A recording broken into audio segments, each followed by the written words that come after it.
ค่อยว่ามื้อนี้อากาศดีเนาะโดยเพราะว่าเฮาก็ลงกันมาโดนละได้มื้อนี้ก็เป็นมื้อครบรอบ2 ปีของเฮาแล้วเพราะว่าข้อยอยากได้ iPhone รุ่นใหม่เจ้าเชิญข้อยแหน่ได้บ่มันราคาเท่าใดประมาณ7ล้านนี่แหละมันบ่แพงพุดบ่บ่ดอกฉันก็ขอเวลาได้จังหน่อยค่อยสิไปหาเงินมาซื้อให้เจ้าโดยขอบใจเด้อ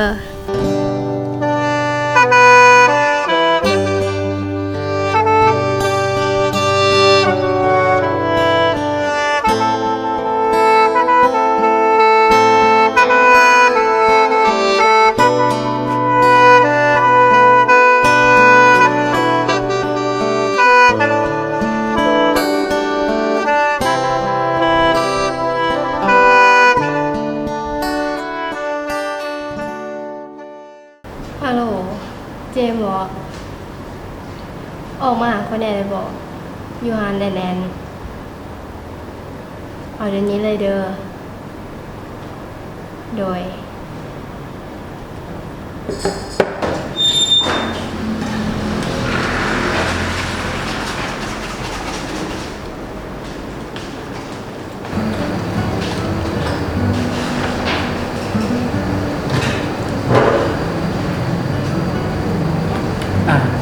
เจ้าโทรหาคอยมีเวียนเนี่ยค่อยอยากได้ iPhone รุ่นใหม่จะซื้อค่อยแน่เลยบอกเรื่องเสื้อมันซื้อได้แต่ว่าต้องมีข้อแม้นะพ่อแม่อย่างเจ้าต้องไปเลิกกับแฟนเจ้าแล้วคอยจะมองทุกสิ่งทุกอย่างที่เจ้าต้องการโดยไอโฟนราคาเท่าไหร่ประมาณ7ล้านนี่แหละได้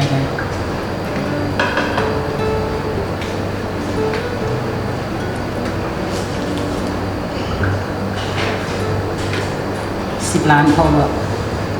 พอ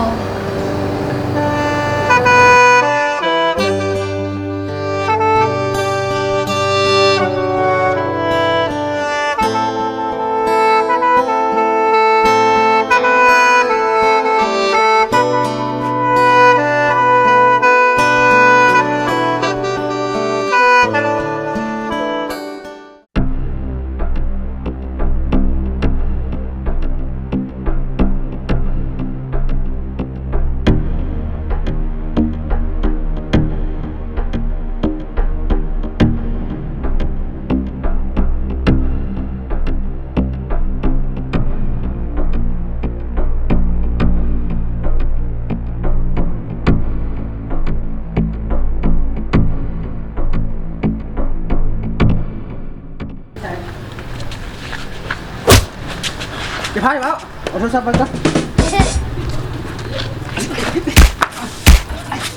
ไอ้หิว